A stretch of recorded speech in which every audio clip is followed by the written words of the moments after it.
السلام علیکم۔ آج ہم ایک ایسے دینی تصور پر بات کر رہے ہیں جو اکثر زیر بحث رہتا ہے اور جس پر ہمیں کچھ مواد بھی ملا ہے۔ یہ ہے حضور نبی اکرم صلی اللہ علیہ وآلہ وسلم کا وسیلہ۔ جی وعلیکم السلام۔ یعنی اللہ تعالیٰ سے دعا مانگتے وقت کسی بزرگ ہستی، خاص طور پر نبی اکرم صلی اللہ علیہ وسلم کو ذریعہ بنانا۔ بالکل۔ تو جو مواد ہمارے پاس ہے وہ اس پر ایک خاص زاویہ پیش کرتا ہے۔ آئیے دیکھتے ہیں کہ اس میں کیا اہم نکات ہے۔ جی ضرور۔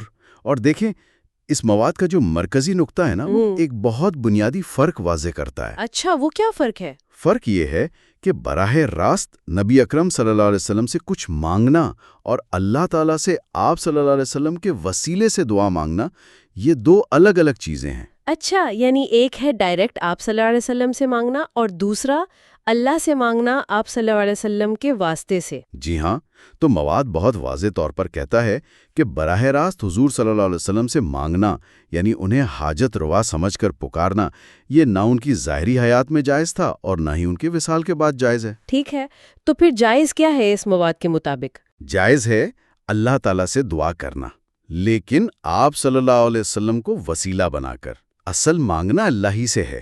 اور یہ وسیلہ بنانے کی اجازت یہ کب کب ہے؟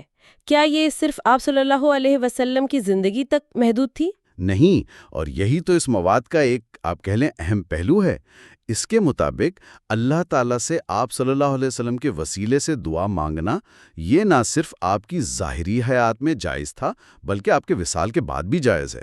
وصال کے بعد بھی؟ جی، اور دلچسپ بات یہ ہے کہ آپ کی ولادت سے پہلے بھی یہ جائز تھا اور قبولیت کا ذریعہ سمجھا جاتا تھا۔ ولادت سے پہلے بھی؟ جی، یہ تو واقعی کافی غیر معمولی بات ہے۔ کیا مواد اس کی کوئی مثال دیتا ہے؟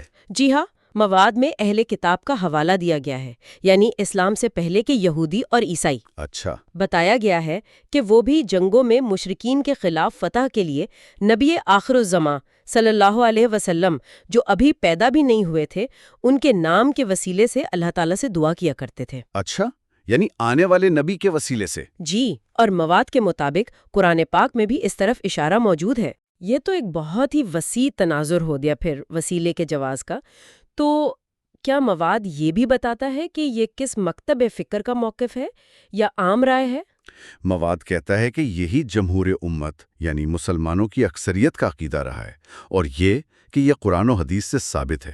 صحیح، یعنی یہ کوئی نئی یا اقلیتی رائے نہیں بلکہ اکثریت کا موقف ہے اس مواد کے مطابق۔ جی بالکل، یہ اس موقف کی بنیاد کو مضبوط کرتا ہے کہ وسیلہ صرف ظاہری زندگی تک محدود نہیں ہے۔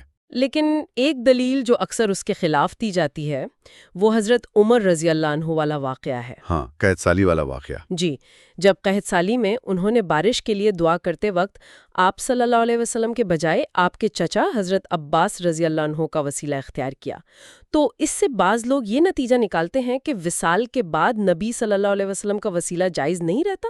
مواد اس بارے میں کیا کہتا ہے؟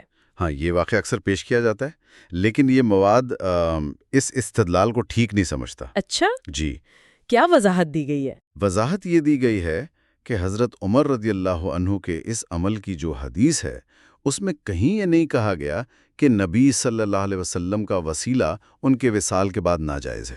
کہیں ذکر نہیں اس بات کا؟ جی نہیں، مواد کا کہنا ہے کہ حضرت عمر رضی اللہ عنہ نے یہ نہیں فرمایا کہ یا رسول اللہ، ہم پہلے آپ کے وسیلے سے دعا کرتے تھے، اب چونکہ آپ وصال فرما گئے ہیں تو ہم آپ کے چچا کا وسیلہ اختیار کرتے ہیں۔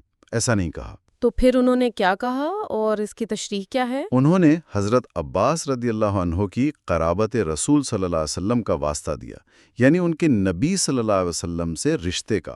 تو مواد کہتا ہے کہ یہ بذات خود نبی صلی اللہ علیہ وسلم ہی کا وسیلہ تھا۔ اچھا، یعنی حضرت عباس کا وسیلہ پکڑنا بھی دراصل نبی اکرم صلی اللہ علیہ وآلہ وسلم کی نسبت اور تعلق ہی کا وسیلہ تھا، یہ مطلب ہے؟ جی ہاں، بالکل۔ گویا کہ حضرت عباس کو آگے کرنا بھی آپ صلی اللہ علیہ وسلم کی نسبت کی وجہ سے تھا۔ تو اصل وسیلہ تو پھر بھی آپ صلی اللہ علیہ وسلم کی ذات یا نسبت ہوئی۔ اچھا، تو یہ مواد حضرت عمر رضی اللہ عنہ والی حدیث کی ایک بالکل مختلف تشریح پیش کر رہا ہے۔ عام فہم سے تھوڑا ہٹ کر ہے یہ نقطہ۔ بالکل، مواد کا زور اسی بات پر ہے کہ وسیلہ دراصل نسبت رسول صلی اللہ علیہ وسلم کا ہے۔ چاہے وہ آپ کی ذات مبارکہ ہو، آپ سے نسبت رکھنے والی کوئی ہستی ہو، یا آپ کی ولادت سے پہلے آپ کا ذکر مبارک ہو۔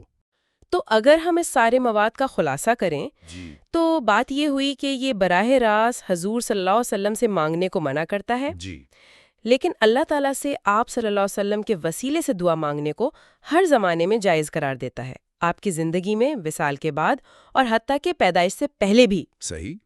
اور حضرت عمر رضی اللہ تعالیٰ عنہ والی حدیث کی بھی ایک ایسی تشریح پیش کرتا ہے جس سے وصال کے بعد وسیلے کی نفی نہیں ہوتی، بلکہ وہ بھی ایک طرح سے آپ صلی اللہ علیہ وسلم ہی کا وسیلہ قرار پاتا ہے۔ جی یہی اس مواد کا لب لباب ہے۔